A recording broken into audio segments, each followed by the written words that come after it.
Assalamu alaikum wa rahmatullah. Mutanen gidan Crypto Space da sauran gidajen ƙasar Hausa barkanmu da wannan lokaci. Kamar yadda kuke gani, idan kana so ka yi group, inda za ka ƙirƙiri group inda ake mining, to ga inda ake yi nan. Nan za ka taɓa, nan za ka taɓa. Kaga ka ƙirƙiri group kenan.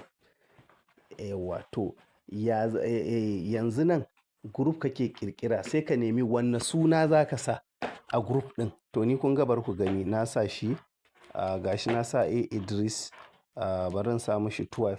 Wannan shi ne, to kun gani ko? Da zaran ka zo ka danna save a nan wajen, to ka ƙirƙiri group ɗin kenan. Kuma in ka ƙirƙire shi, ga yanayin yadda za ka je ka gayyato mutane a cikin shi.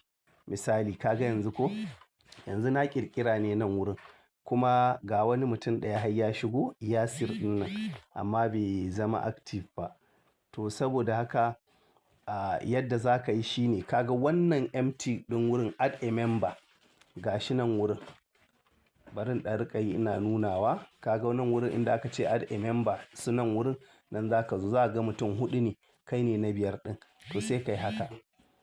In ka yi haka, kun gani ko? To nan link ɗin, ID ɗin member ɗin da ka ce ya turo maka, ID ɗin shi da ya turo maka za ka je ka kwafo. Bari in je in gani cikin nan akwai mutanen da akwai wanda zai turo min ID. To kun gani ko? Ga ID ɗin nan ya turo. Bari in kwafe shi. Na kwafi ID. To bari in zo nan sai in sa shi. Na tura ko? Yawwa ga shi na tura ID ɗin.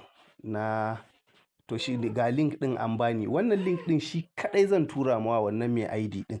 To yanzu bari in koma. Kun ga gashi nan na tura? Yawwa na tura mashi ID ɗin. Shi kuma ta ID wannan link ɗin shi zai bi yayi joining.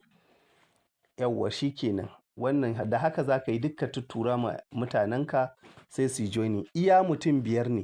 Kuma mutum ɗaya iya group biyar zai iya kasancewa a ciki. Yawwa to shi ne, Allah dai ya bamu sa'a, sai a ƙoƙari a yi ta creating group kuma a saka.